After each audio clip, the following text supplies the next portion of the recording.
لو تناهيتم إلى سر الحياة وصنعتم كائنا حيا نرى. تو ریاست سے اسلام الگ نہیں ہو سکتا میرے بھائی. اٹ از کالڈ رہبانیت. حدیث میں آتا ہے لا رہبانیت فی الاسلام. ہم جنگلوں میں رہیں گے تو پھر ریاست سے الگ ہیں.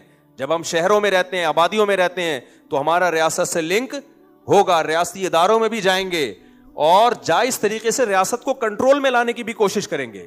ریاست کو کنٹرول میں لانے کے دو ہی طریقے ہیں, یا تو بغاوت کر لو, تلوار لے کے چڑھ جاؤ, اس سے خون خرابے کے علاوہ کچھ بھی حاصل نہیں ہوگا. اس سے یہ نہیں کہ خلیفہ آ جائے گا, خلیفہ نہیں آئے گا.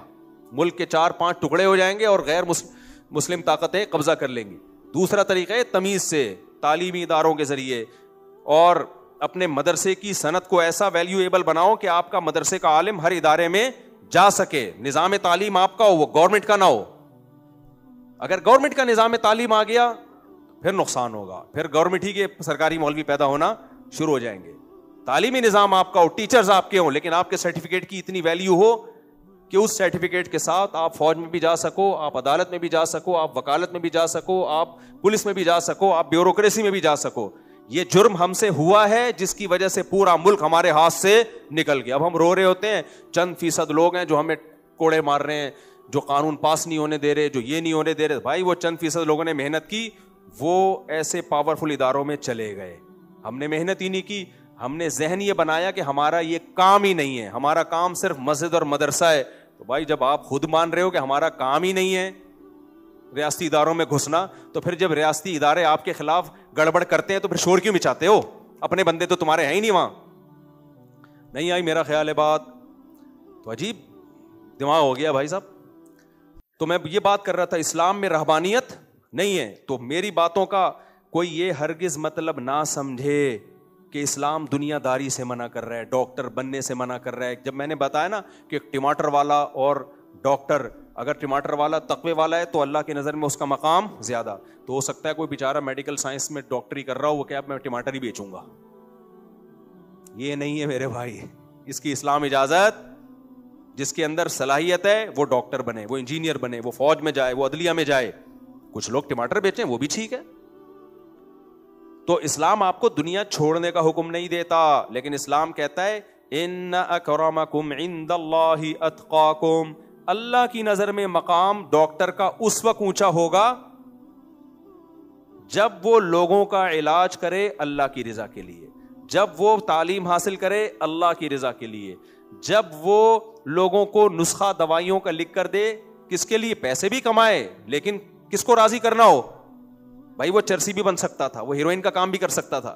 دیکھو نبی صلی اللہ علیہ وسلم نے فرمایا کہ جب کوئی شخص اپنی بیوی سے اپنی خواہش پوری کرتا ہے اس پہ بھی اللہ اجر دیتے ہیں. صحابہ نے فرمایا یار سے تو اپنی خواہش پوری کر رہا ہے, اس پہ اجر کیسا؟ نبی نے فرمایا اگر وہ یہ خواہش حرام طریقے سے پوری کرتا, اس کے پاس آپشن تھا نا. انگریز کیا شادی کر کے کرتے ہیں اپنی خواہشات پوری؟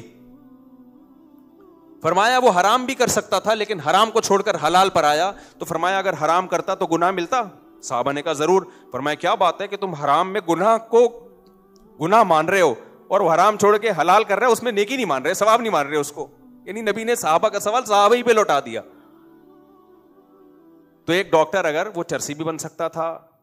کیا خیال ہے؟ چرسی سے میرے بعد چرس کا بزنس کرتے ہیں نا بہت سے لوگ. بچے میڈیکل سائنس میں نہیں, میڈیکل کالج میں نہیں پڑھتے, پھر سارا دن کیا کر رہے ہوتے ہیں؟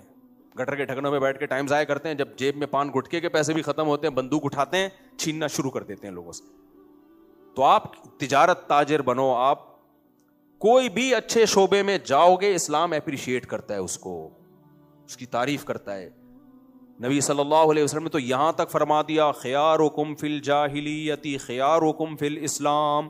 جو کفر میں جاہلیت میں قوم کے اونچے لوگ تھے, جب اسلام لے آئے تو اب اسلام میں بھی اونچے وہی ہیں, لیکن کفر میں اونچے تھے دنیا کے لحاظ سے, لیکن اللہ کے نافرمان تھے, آخرت میں وہ اونچے نہیں تھے.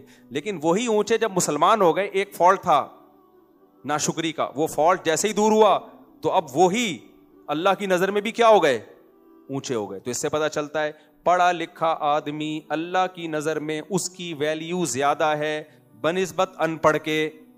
قل هل يستوي الذين يعلمون والذين لا يعلمون. کیا جاننے والے اور نہ جاننے والے برابر ہو سکتے ہیں؟ اللہ خود کہہ رہا ہے یعنی یقیناً برابر نہیں ہو سکتے. تو جاننے والے کی ویلیو زیادہ, نالجیبل آدمی کی ویلیو زیادہ. تو جو بھی تعلیم سے متعلق شعبہ ہے اگر آپ اس میں ترقی کرتے ہیں تو اللہ کی نظر میں آپ کی ویلیو اس سے زیادہ ہے جس کے پاس نالج نہیں ہے. لیکن یہ شرط ہے کہ بشرطے کہ وہ اللہ کا شکر گزار ہو.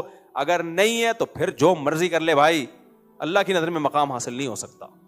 ہوا و حرص والا دل بدل دے, میرا غفلت میں ڈوبا دل بدل دے.